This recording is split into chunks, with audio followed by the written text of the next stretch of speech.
If someone were to take a step back and reflect on their life, what they can find is that they have the tendency to please others.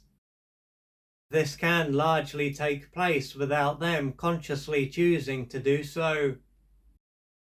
Being this way will mean that they typically focus on other people's needs and ignore their own. They can then see that being this way prevents them from showing up in just about every area of their life.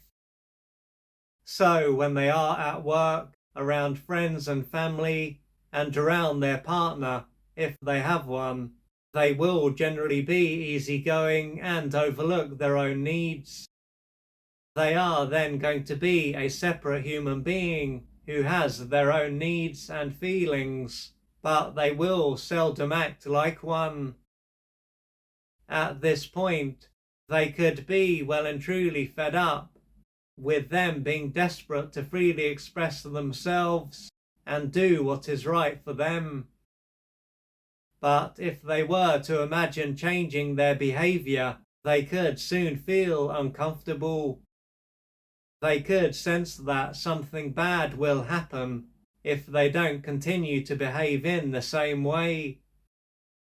If they were to talk to a friend about what is going on, they could be told that there is no reason for them to be this way. Moreover, they could say that they are not here to please others. They are here to live their own life. Nonetheless, unless their inner world changes, they are unlikely to change their behavior. If they were to take a closer look at what is going on within them, they could find that they fear that they won't be accepted or supported, and that they will be cast aside if they change their behavior.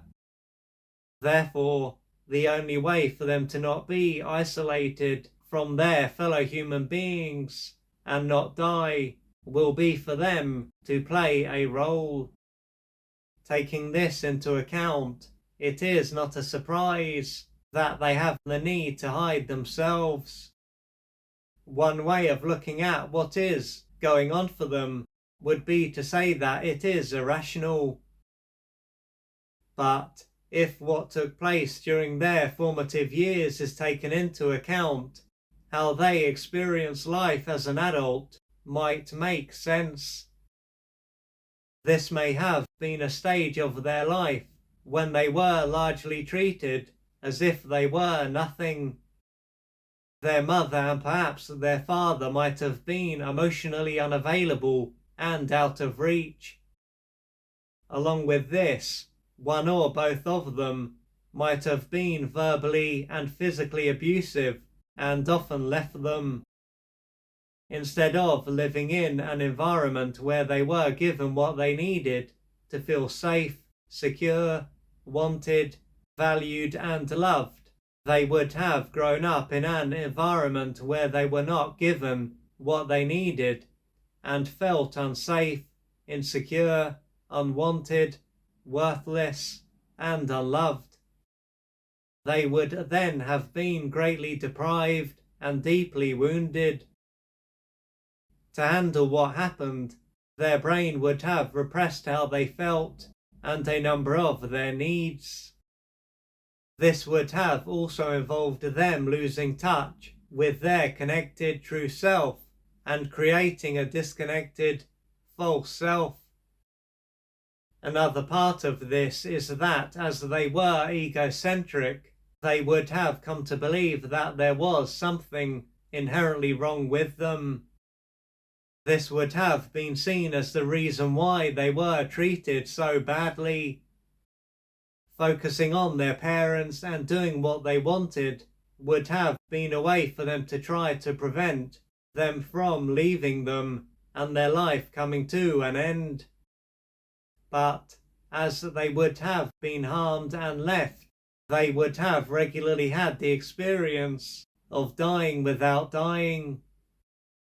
Many years will have passed since that stage of their life, but a big part of them won't realize this. to this part of them, it will still be essential for them to hide themselves and to please others to avoid being left and their life coming to an end. The truth is that they are not worthless or unlovable. How they were treated was most likely a reflection of how wounded one or both of their parents were. Their parent or parents had probably also been treated in the same way. For their life to change, they are likely to have beliefs to question, pain to face and work through, and unmet developmental needs to experience, among other things.